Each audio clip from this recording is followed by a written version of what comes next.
বাংলাদেশে নতুন করে এই সামনের বছর শুনবেন, এবছর মোটামুটি খসড়া হয়ে গেছে, সামনের বছরগুলোতে শুনবেন ওপেন সভা সেমিনার হবে, এর প্রস্তুতি সব হয়েছে, কিছু হয়েছে গোপন, যে ট্রান্সজেন্ডার নতুন করে, অর্থাৎ কোনো মেয়ে যদি বলে আমার দেহের অঙ্গ মেয়ের কিন্তু আমার মন বলে আমি ছেলে, তাহলে আমাকে ছেলের সাথে থাকতে দিতে হবে স্বাভাবিকভাবে।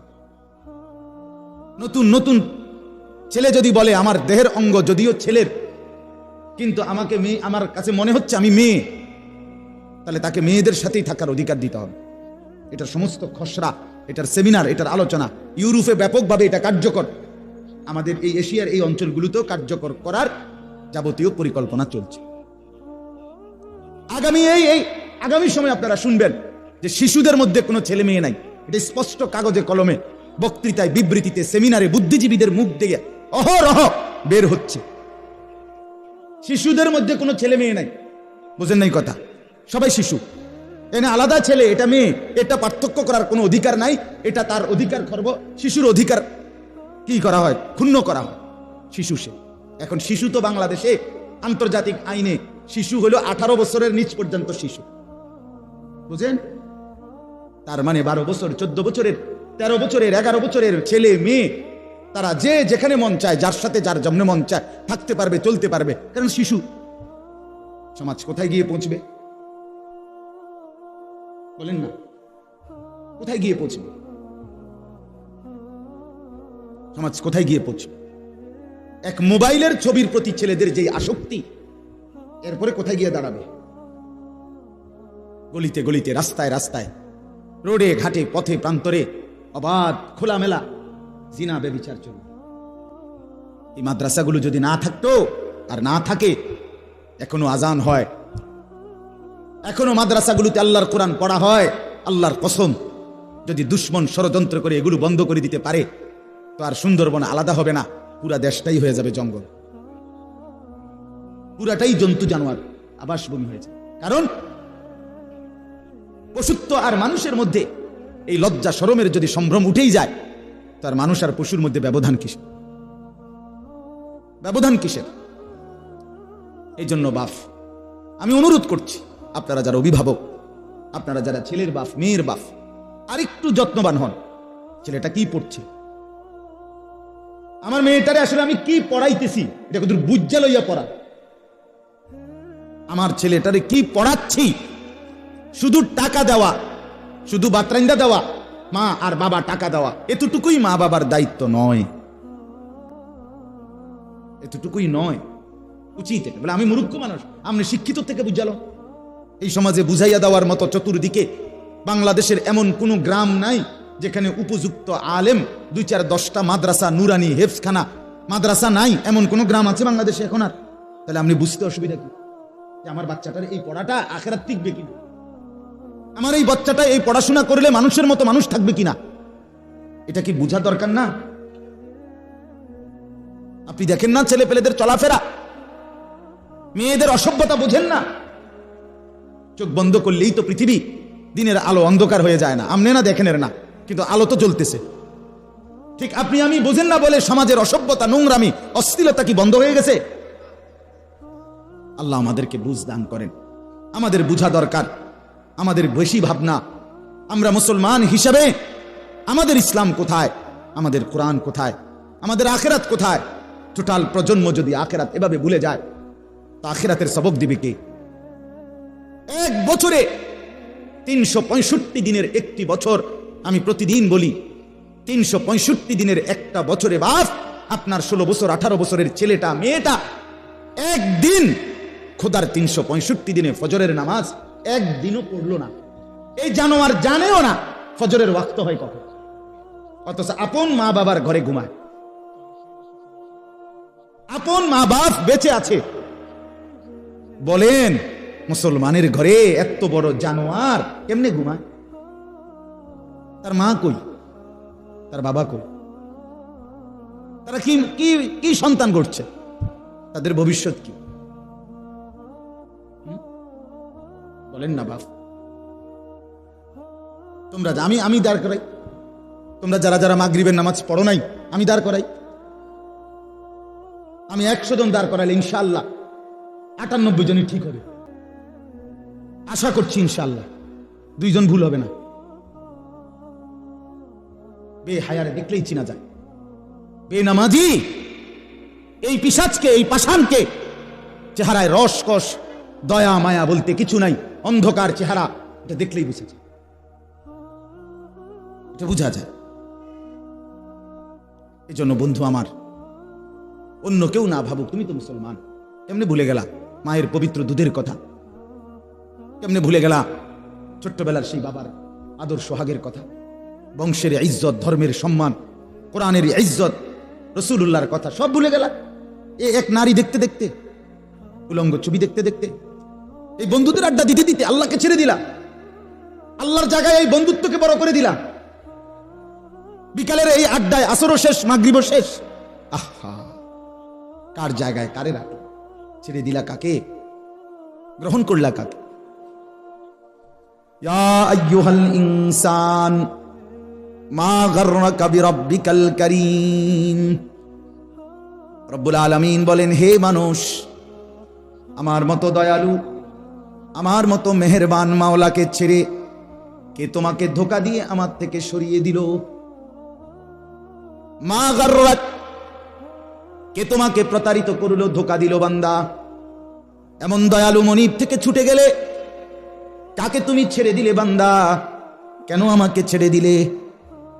আল্লাযী খালাকাক, আমি তো তোমাকে সৃষ্টি করেছি। কে করেছে? বলে না ছেলেরা, বলো না বাপ। ফাসাওয়াকা, আল্লাহ বলেন শরীরের অঙ্গ প্রত্যঙ্গগুলো তো আমি লাগিয়েছি। ফাআদালাক, সারা দেহ সামঞ্জস্যপূর্ণ করে আমি আল্লাহই তো তোমার পুরা দেহকে সাজিয়েছি। কেমনে নাক রাখলে, কোথায় চোখ রাখলে, কোথায় কান রাখলে সুন্দর হয়, সেটা তো আমি আল্লাহ নিজের কুদরতি হাতে নির্বাচন করেছি।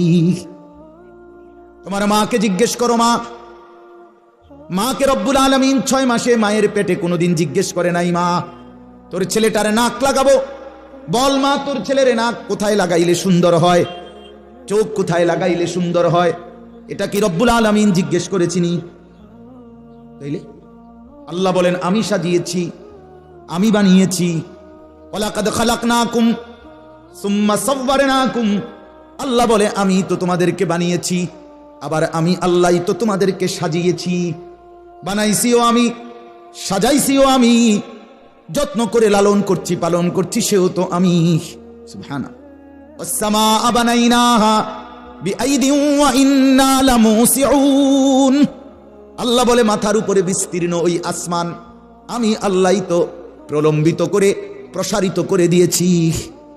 ওয়াল আরদা ফারাশনাহা ফানি'মাল মাহিদুন, পায়ের নিচে এই জমিন বিছানার মতো আমি আল্লাহই তো নিজ হাতে বিছিয়ে দিয়েছি।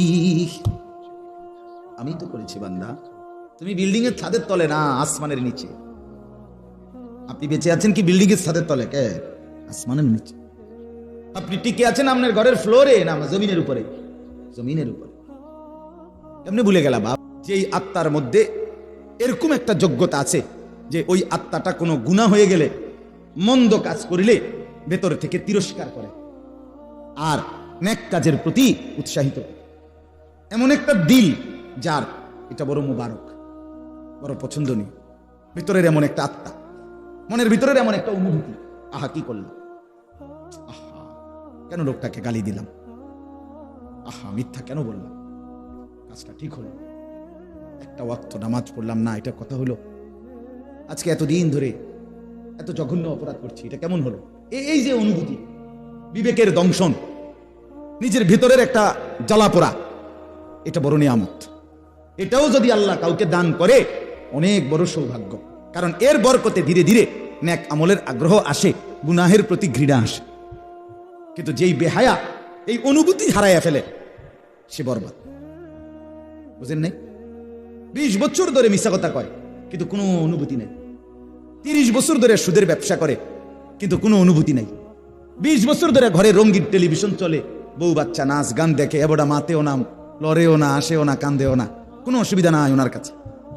এই যে একটা বিবেকহীন, এই যে ভিতরটা মরে গেছে, অনুভূতি শূন্য, এটা অনেক বড় লানত, অনেক বড় খোদার অভিশাপ। আল্লাহ বলেন যদি এমন একটা আত্মা, যে আত্মাটাকে বলে নফসে লাওয়ামা, যেই নফস, যেই আত্মা মন্দ কাজে তিরস্কার করে, নেক কাজে উৎসাহিত করে, আল্লাহ বলেন আমি আল্লাহ সেই পবিত্র আত্মার কসম করছি, এটা আমার পছন্দনীয়।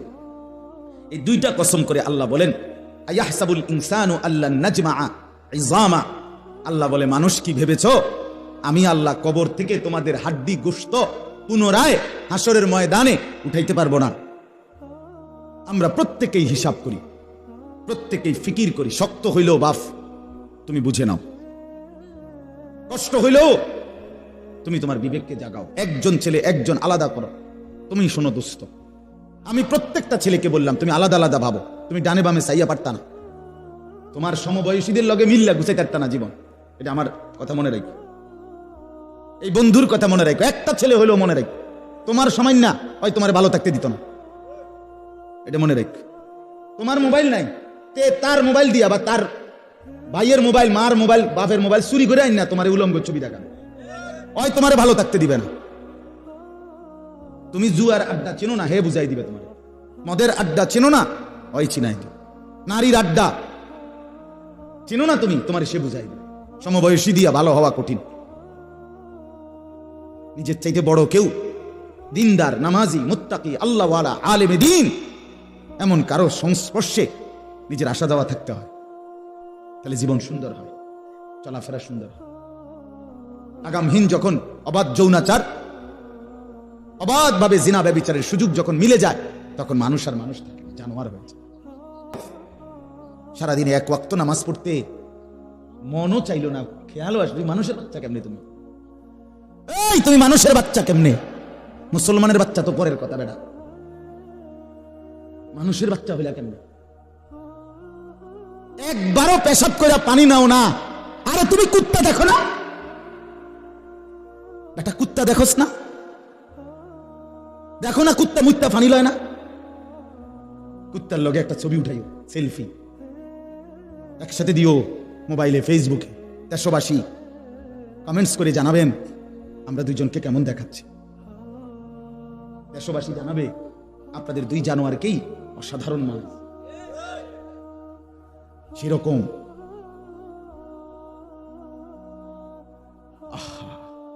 এজন্য দোস্ত, বিবেক চাই।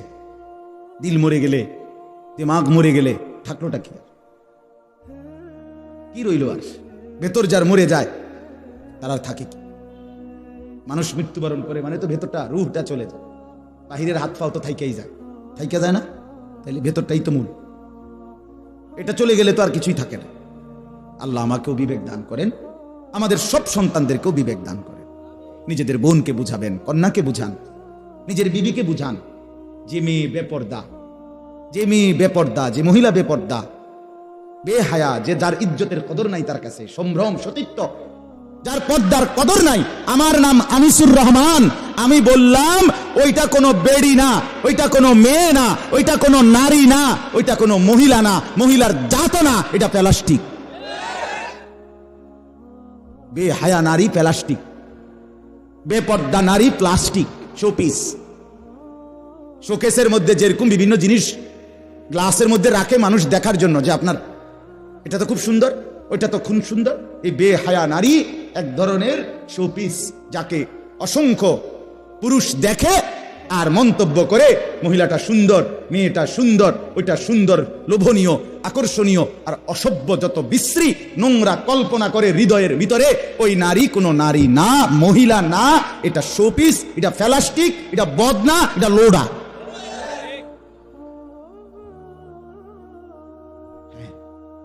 নারী বলে তাকে, আড়ালে থাকে।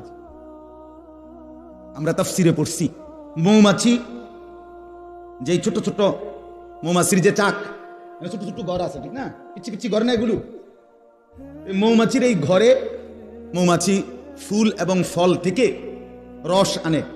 তার একটা সিরিঞ্জের মতো কি আছে, হুল আছে, এটা ফুলের মধ্যে ভিতরে ঢুকাইয়া ফলের মধ্যে রস সংগ্রহ করে। মৌমাছির ভিতরে ঢুকলে এইটা রসটাই মধু হয়ে যায় আল্লাহর কুদরতে। এবারে আয়না এটারে ওই ছোট্ট যে চাক, এটার ভিতরে ছোট ছোট যে ঘর, এই ঘরের মধ্যে ফেলে মধুটা। এটাই আমরা পরবর্তীতে মধু হিসাবে গ্রহণ করি। একটা চাকের মধ্যে সর্বোচ্চ 20,000-এর মতো ছোট ছোট ঘর থাকে, কম বেশিও আছে, 12-14,000, 12,000, 10,000, 20,000-ও থাকে সর্বোচ্চ ছোট ছোট ঘর। তো তাফসীরের মধ্যে লিখছে প্রাচীন আমল থেকে মৌমাছির নিয়ম হলো, মৌমাছি এই ছোট্ট ঘরটাকে 2 ধরনের মৌমাছি, এক ধরনের মৌমাছি রস আনে ফল এবং ফুল থেকে, আর আরেক ধরনের মৌমাছি বিভিন্ন ছোট ছোট গাছ, ফুল, গাছ থেকে এক ধরনের সাদা সাদা পাউডারের মতো ইয়া থাকে, দেখবেন এটা হাতে লাগাইলে, এই সরিষার গাছের মধ্যে যদি লাগান আপনি দেখবেন মনে হবে যেন কি পাতলা পাউডারের মতো ইয়া আছে, এগুলো সংগ্রহ করে পাউডারের মতো যেগুলো, এগুলো দিয়া মৌমাছি মোম বানায়, মোম। এইটা আবার ওই যে ঘরের যে ছোট ছোট চাকাটা ঘরটা, এটার চারদিকে আগে মোম দিয়া গালা লাগায়, এরপরে অন্ধকার হইয়া সারলে এরপরে এটার ভিতরে ওই মৌমাছি আইনা মধু ফেলে। তো গবেষকরা একটা জিনিস পরীক্ষা করতে চাইছে বহুবার বহুবার, যে মৌমাছির যে মধুটা ফেলে মুখ দিয়া ফেলে না পিছনের রাস্তা দিয়া ফেলে, মানে এটা কোনান দিয়া পড়ে, এটা ছাওয়ানোর জন্য। তো ওই ঘরটা ছোট্ট ঘরটার ভিতরে ঢুকলে ওইখানে না দেখা যায় বইটা। এখন এইটার চারদিকে ভিতরে ছোট্ট করে উন্নত মানের গ্লাস দিয়া মেশিন দিয়েও চাইছে যেটার ভিতরে যাতে উঠে এটা ছবিটা যে কোনান দিয়া পড়ে। তো লিখছে তাফসিরে যতবারই এটার ভিতরে কোনো গ্লাস বা কিছু দিছে ছোট্ট থেকে ছোট্ট, ওই মৌমাছি এটা আগে মোম দিয়া গালায়া অন্ধকার করে লয়, কোনোভাবেই সে বেপর্দা এই মধু ফেলায় না। মানে যতক্ষণ না এটার চারদিকে আমরা আরো কিছু দিল এটারে আগে আটকাই লাগবে মোম দিয়া, এরপরে মধুটা। সুবহানাল্লাহ।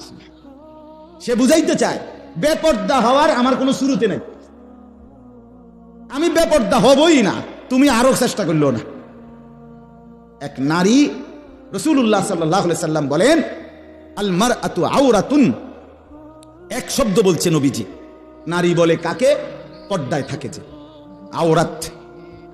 আওরাত মানে আড়ালে থাকে যে, নিজেকে লুকিয়ে রাখে যে, নিজেকে আড়াল করে যে, তাকেই বলে নারী। তাহলে যে নারী আড়ালে থাকে না, যে নারী পর্দায় থাকে না, যে নারী নিজেকে আবরণে রাখে না, সে নারী, সে নারী না। এটা রাসূলের ভাষা। পৃথিবীর অন্য দার্শনিক পণ্ডিত অন্যান্যরা সিদ্ধান্ত দিছে, সেটা ঠিক আছে, এটা তাদেরটা তাদের বিষয়, কিন্তু আমি যেহেতু মানি আল্লাহর কোরআন রাসূলের হাদিস, অথবা আমি এটার আলোকেই বললাম। কথা বুঝছেন? এই জন্য ভাইয়া আমরা প্রত্যেকেই আখিরাতকে সামনে রেখে, আমাদের মৃত্যু পরবর্তী জিন্দেগিকে সামনে রেখেই আমাদের জীবন হিসাব করতে হবে। দোস্ত আমার, খামখেয়ালি করলে হবে না, গাফলতি করলে হবে না। আমি স্বীকার করলেও কবরে যাইতে হবে, অস্বীকার করলেও কবরে যাইতে হবে, হবে কিনা বলে? আমি হাসতে হাসতেও মরতে হবে, আমি যদি দুঃখের সাগরেও থাকি তাইলেও আমি মরতে হবে। আমি যদি মৃত্যুর দিন পর্যন্ত সুস্থ থাকি তবুও মরতে হবে, আমি যদি শেষ দিন পর্যন্ত অসুস্থ থাকি তারপরও আমাকে কি করতে হবে? মরতে হবে কিনা বলেন না? মৃত্যু নিশ্চিত, মৃত্যুকে আড়াল করার সুযোগ নাই, মৃত্যুকে লুকাবার সুযোগ নাই, মৃত্যু থেকে পলায়ন করার কোনো সুযোগ না। হাসরের ময়দানে যেহেতু আমাদেরকে দাঁড়াইতেই হবে, আমাদেরকে যেহেতু আল্লাহর সামনে মুখোমুখি হতেই হবে, অতএব আমাদের আখিরাতের প্রস্তুতি নেওয়া এটাই আমাদের জন্য ইনসাফ, উচিত, যৌক্তিক। আল্লাহ তাআলা আমাদেরকে বুঝার তৌফিক দান করেন। এবার তরজমা শুনেন, তাইলে আমার কথা শেষ। আমি কয়েকটা আয়াত পড়ছি। আরে ভাই ওনারা আর তো আপনারা তাকারের কি দরকার? আমি প্রথমেই বললাম কিছু তো অসুবিধা থাকবেই। মাহফিলে সবর করা কঠিন, এটা তো ছোট মাহফিল। বড় মাহফিলে আরো পেরেশানি, এই বুটওয়ালা, বাদামওয়ালা, চটপটিওয়ালা, বহনওয়ালা, বিড়িওয়ালা, কথা বুঝছেন কিনা? সংবং যে কি পরিমাণ খেলনা বাজনা প্যাঁ পু, এর ভিতরে দিয়ে আমরা ওয়াজ করতে হবে। কাজেই মনোযোগ ধরে রাখা কঠিন, কিন্তু বাকি এরপরেও তো, কারণ বসে থাকলে সব আপনি গুছাইতেন গেলে এই আধা ঘন্টা গেল গা, তো আমি এই আধা ঘন্টা আবার ফিরে আনবো কেমন? বুঝছেন না কথা? চলেন, আমার মূল কথা শেষ। আমার মূল বক্তব্য ছিল আমি এখানেই শেষ না, আমরা দুনিয়ায় শেষ না, আমরা মরতে হবে, স্বীকার করলেও অস্বীকার করলেও। আমার বুঝে ধরলেও আমার মৃত্যু, আমার বুঝে না ধরলেও আমার কি মৃত্যু। হাসরের ময়দানে দোস্ত দাঁড়াইতেই হবে, আল্লাহর সামনে মুখোমুখি হতেই হবে। কাজেই যেটা একেবারে চূড়ান্ত, চিরসত্য, চির বাস্তবতা, সেটাকে পাশ কাটানো উচিত না, সেটাকে আড়াল করা উচিত না, এটা উচিত না, এটা বুদ্ধিমানের কথা না, বুদ্ধিমানের কথা। ওই যে উট পাখি বলে যে আমরা বইতে পড়ছি, উট পাখি ঝড় দেখলে আপনার মাটির দিবি, অর্থাৎ যেখানে কোনো মাটির থুব আছে, স্তূপ, ওইখানে মাথা ঢুকায় দেয়। তো সে মনে মনে ভাবে যে আমি যেহেতু ভিতরে মাথা ঢুকাই দিছি, অতএব আর ঝড় তুফান হবে না। কিন্তু তুমি বললে তুমি মাটির ভিতরে মাথা ঢুকাই দিলে বুঝি আর তুফান হইতো না? কথা বলেন না, হবে না? তুফান তো হবেই। ঝড় যেটা হওয়ার সেটা হবে কিনা বলেন না? হবে। অর্থাৎ আমি আপনি যদি খামখেয়ালিও করি, নির্দিষ্ট সময়ে আমার হায়াত শেষ হয়ে যাবে, কোনো সন্দেহ নেই। এই জন্য সময়টাকে কাজে লাগানো, জীবনটাকে কাজে লাগানো, এটাই উচিত। আল্লাহ আমাদেরকে বুঝ দান করেন। আমি যেই আয়াতগুলো পড়ছি, এবার আয়াতগুলোর তর্জমা শুনেন। এই কথাটাই আল্লাহ বলছে যে বান্দা, আখেরাত, কিয়ামত, পরকাল, এটার নিশ্চয়তার উপরে আল্লাহ কতগুলো কথা বলছে। এই আয়াত, বিসমিল্লাহির রহমানির রহিম, লা উকসিমু বিয়াউমিল কিয়ামা, আল্লাহ বলেন আমি কসম করছি কিয়ামত দিবসের। তাহলে আল্লাহ বলেন আমি কসম করছি কিয়ামত দিনের। তাহলে কিয়ামতের দিন হাসরের মাঠ হবে তো? কথা বলেন না? 2, ওয়ালা উকসিমু বিন-নাফসিল লাওয়ামা, আল্লাহ বলেন আমি কসম করছি ওই অন্তরের, মানুষের ভেতরের সেই আত্মার, যেই আত্মার মধ্যে এরকম একটা যোগ্যতা আছে যে ওই আত্মাটা কোনো গুনাহ হয়ে গেলে, মন্দ কাজ করিলে ভেতর থেকে তিরস্কার করে আর নেক কাজের প্রতি উৎসাহিত। এমন একটা দিল যার, এটা বড় মুবারক, বড় পছন্দনীয়। ভিতরের এমন একটা আত্মা, মনের ভিতরের এমন একটা অনুভূতি, আহা কি করলাম, আহা কেন লোকটাকে গালি দিলাম, আহা মিথ্যা কেন বললাম, কাজটা ঠিক হলো, একটা ওয়াক্ত নামাজ পড়লাম না, এটা কথা হলো, আজকে এতদিন ধরে এত জঘন্য অপরাধ করছি, এটা কেমন হলো। এই যে অনুভূতি, বিবেকের দংশন, নিজের ভিতরের একটা জ্বালাপোড়া, এটা বড় নিয়ামত। এটাও যদি আল্লাহ কাউকে দান করে, অনেক বড় সৌভাগ্য। কারণ এর বরকতে ধীরে ধীরে নেক আমলের আগ্রহ আসে, গুনাহের প্রতি ঘৃণা আসে। কিন্তু যেই বেহায়া এই অনুভূতি হারাইয়া ফেলে, সে বরবাদ। বুঝেন নাই? 20 বছর ধরে মিথ্যা কথা কয়, কিন্তু কোনো অনুভূতি নেই। 30 বছর ধরে সুদের ব্যবসা করে, কিন্তু কোনো অনুভূতি নাই। 20 বছর ধরে ঘরে রঙিন টেলিভিশন চলে, বউ বাচ্চা নাচ গান দেখে, এবড়া মাতেও না, লড়েও না, আসেও না, কান্দেও না, কোনো অসুবিধা নাই ওনার কাছে। এই যে একটা বিবেকহীন, এই যে ভিতরটা মরে গেছে, অনুভূতি শূন্য, এটা অনেক বড় লানত, অনেক বড় খোদার অভিশাপ। আল্লাহ বলেন যদি এমন একটা আত্মা, যে আত্মাটাকে বলে নফসে লাওয়ামা, যেই নফস, যেই আত্মা মন্দ কাজে তিরস্কার করে, নেক কাজে উৎসাহিত করে, আল্লাহ বলেন আমি আল্লাহ সেই পবিত্র আত্মার কসম করছি, এটা আমার পছন্দনীয়। এই দুইটা কসম করে আল্লাহ বলেন আয়াহসাবুল ইনসানু আল্লান নাজমাআ ইযামা, আল্লাহ বলে মানুষ কি ভেবেছো আমি আল্লাহ কবর থেকে তোমাদের হাড্ডি গোশত পুনরায় হাসরের ময়দানে উঠাইতে পারবো না? বালা কাদিরিনা আলা আন নুসাওয়িয়া বানানা, আল্লাহ বলে শুধু গোশত হাড্ডি না, একেবারে আঙ্গুলের অগ্রভাগে যে রেখা আছে ভিতরে, ওই যে ফিঙ্গার দেয়, আমরা ফিঙ্গার দেই না এই ভোটার আইডি কার্ডে, তারপরে দিয়া আপনার পাসপোর্টে ফিঙ্গার আছে কিনা, এই ফিঙ্গার অর্থাৎ ভিতরে যেই রেখাগুলো, কোটি কোটি মানুষের ভিতরের রেখা ভিন্ন ভিন্ন, প্রতিটা ফিঙ্গার আলাদা আলাদা না? তা বলেন এই কোটি কোটি মানুষের, আদম থেকে ইসরাফিলের ফু পর্যন্ত সমস্ত মানুষকে দুনিয়ার হায়াতে আঙ্গুলের ভিতরের যে রেখাগুলো দিছিলাম দুনিয়ায় থাকাকালীন, যেরকম হাসরের ময়দানে হুবহু ওইটাই সহ ফিরাই আন। বাহিরটা তো বদলাবেই না, ভিতরের রেখাগুলোও কি হবে না, হুবহুটা তোমাকেই ফিরাই আন। তুমি অহনো ফিঙ্গার দিয়া রাখো, আর হাসরের ময়দানও আবার ফিঙ্গার লমু দেখো মিলাইয়া সমান। সুবহানাল্লাহ।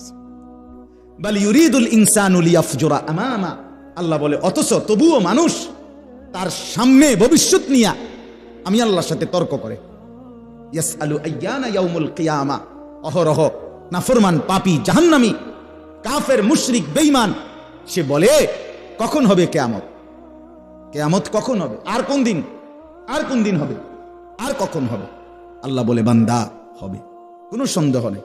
ইসরাফিল ফু দিবে, আজ জমিন কেঁপে উঠবে, নড়ে উঠবে, ভূমিকম্প শুরু হবে, আর আসমান ভাঙতে শুরু করবে কাচের মতো চুরচুর করে, তারকারাজি খসে খসে পড়বে, সূর্য চন্দ্র ঝরে পড়ে যাবে, পাহাড় উড়বে, সাগর নদীর পানি শুকিয়ে যাবে, কায়নাত তসতস হবে, ফাইজা বারিকাল বাসার, মানুষের চোখগুলো তখন ধাঁধা লেগে যাবে। আহা কি হচ্ছে, আহা এটা কি হচ্ছে? 30 সেকেন্ডের ভূমিকম্প, ওই কিছুদিন আগে শনিবারে এই 30 সেকেন্ডের ভূমিকম্পই তো মাথা গরম, ঠিক কি না বলেন? আমারে ফোন দিছে একজনে, হুজুর ক্যান্টনমেন্টের এক গুমতি টাওয়ার আছে আমাদের কুমিল্লা ক্যান্টনমেন্ট, ওইখানের এক ব্যবসায়ী, হুজুর হুজুর হুজুর কত দোয়া করেন। কিছে? ভূমিকম্প, আমরা সব ব্যবসায়ী রাস্তাতে এলাইছি, দোকানদার সব পুরা টাওয়ারের। আমি কয় কত দোয়া করেন, আমি কইলাম না ভাই দোয়া করে তো লাভ নাই, আমার এনদিও তো লড়ে। কথা বুঝেন? আমি কি দোয়া করবো? আমি তো দরের উপরে আছি, আমি আপনার কি দোয়া করবো? তার মানে এই ছোট্ট ভূমিকম্পে সবাই পেরেশান। কিয়ামতের ভূমিকম্প, আল্লাহ বলে প্রত্যেকের চোখ দাধা লেগে যাবে যে আহা কি হচ্ছে। ও খাসাফাল কামার, চাঁদ, এই আলোময় চাঁদ সাথে সাথে আলোহীন হয়ে যাবে। জুমিয়া আশ-শামসু ওয়াল কামার, সূর্য চন্দ্র এক হয়ে যাবে। আচ্ছা সূর্য চন্দ্র এক হয়ে গেলে তখন দিন রাত কিচ্ছু নেই। সূর্য আলাদা থাকলে না দিন, চন্দ্র আলাদা উঠলে না রাত। কথা বোঝেন নাই? মানে দুইটা যদি এক হয়ে যায় তো তখন কি দিন, তখন কি রাত? রাত আর দিন কিছুই নাই, কিছুই নাই। ইউনাব্বাউল ইনসানু ইয়াওমাইদিন আইনাল মাফার, না ইয়াকুলুল ইনসানু ইয়াওমাইদিন আইনাল মাফার। মানুষগুলো তখন অস্থির হয়ে পাগলের মতো হয়ে ছুটাছুটি করবে, আর একজন আরেকজনকে বলবে বন্ধু এখন পালাবে, আশ্রয় নেবে কোথায়, কোথায় দাঁড়াবে? ওইখানে তো মার্কেট থেকে রাস্তা আসছো, এখন তো দেখবা যে রাস্তাও কাঁপে, বাড়িও কাঁপে, সারা পৃথিবী একসাথে কাঁপবে। ভূমিকম্প যতক্ষণ পর্যন্ত ইসরাফিলের ফু দিলে জমিনের ভূমিকম্প, কিয়ামতের ভূমিকম্প শুরু হবে যতক্ষণ পর্যন্ত একটা খের, এই যে এগুলো খের করি আমরা, একটা সুতা, একটা খের যতক্ষণ পর্যন্ত মাটির নিচে না যাবে, গোটা কায়নাতের সব কিছু ততক্ষণ পর্যন্ত জমিনের ভূমিকম্প চলতেই থাকবে। সব পুরাটা মাটির উপর যা কিছু ছিল বিন্দু বিসর্গ সব নিচে। আল্লাহ তাআলা বলেন মানুষগুলো বলবে পালাবো কোথায়, আশ্রয় নেব কোথায়? কাল্লা লা ওয়াজার, না বান্দা, আজ আর জমিনের উপরে কোথাও কোনো আশ্রয় নেই। ইলা রাব্বিকা ইয়াউমাইদিনিল মুস্তাকার, আল্লাহ বলে আজ আশ্রয়, গন্তব্য, ঠিকানা শুধুই কেবল তোমার রব আল্লাহর নিকট, হাসরের মাঠ। থামবে ওইখানে গিয়ে, আর থামাথামি নাই। ইউনাব্বাউল ইনসানু ইয়াউমাইদিন বিমা কদ্দামা ওয়া আখার, আল্লাহ বলেন এই হাসরের মাঠে নিয়ে আমি আল্লাহ প্রত্যেকটা মানুষকে জানাবো তুমি নিজের হায়াতে থাকাকালীন নেক কিংবা গুনাহ যা করেছো, আর তোমার মাধ্যমে যত নেকি এবং গুনাহ তোমার মাধ্যমে জমিনে ব্যবস্থা হয়েছিল, তোমার মৃত্যুর পরে চলছে, সেগুলো তোমার নামে জমা হয়েছে, এই দোনোটাই জানাবো। আপনি যে মসজিদে নামাজ পড়ছেন এটার সওয়াবও দেখবেন, আর আপনি যে মসজিদে টাকা দিছিলেন, মাদ্রাসায় টাকা দিছিলেন, এখানে যত নামাজ বন্দিগি হয়েছে আপনার মৃত্যুর পরে ওইগুলোর নেকিও আপনার আমল নামায় জমা করে আল্লাহ শোনাবে। আমনে থাকতে যে টেলিভিশন দেখছিলেন এই টেলিভিশনের গুনাহও লেখা হবে, আর আমনে যে রঙিন টেলিভিশন রাইখা বউ বাচ্চার জন্য টেলিভিশন আর নর্তকীর ছবি দেখার ব্যবস্থা করে দিয়ে কবরে গেছেন, আল্লাহর কসম পরবর্তী 20 বছর 50 বছরও যদি এই বউ বাচ্চা, এই সিনেমা, নাটক, এই টেলিভিশন দেখে আপনার আমল নামায় সমান সমান 100 অর্ধেক অর্ধেক না, সমান সমান গুনাহ আপনার আমল নামায় জমা করে আল্লাহ শোনান বিমা কদ্দামা ওয়া আখার। শেষ কথা হলো বালিল ইনসানু আলা নাফসিহি বাসীরা, আল্লাহ বলে বান্দা শুধু আমি শোনাবো না, বরং তুমি সচক্ষে তোমার আমল নামার মধ্যে এরকম লিখিত দেখতে পাবে, তুমি নিজ চোখে দেখবে তোমার আমল নামা। ওয়ালাউ আলকা মাআযীরা, এই 15টা আয়াত পড়ছি আমি, এই 15 নম্বর আয়াত।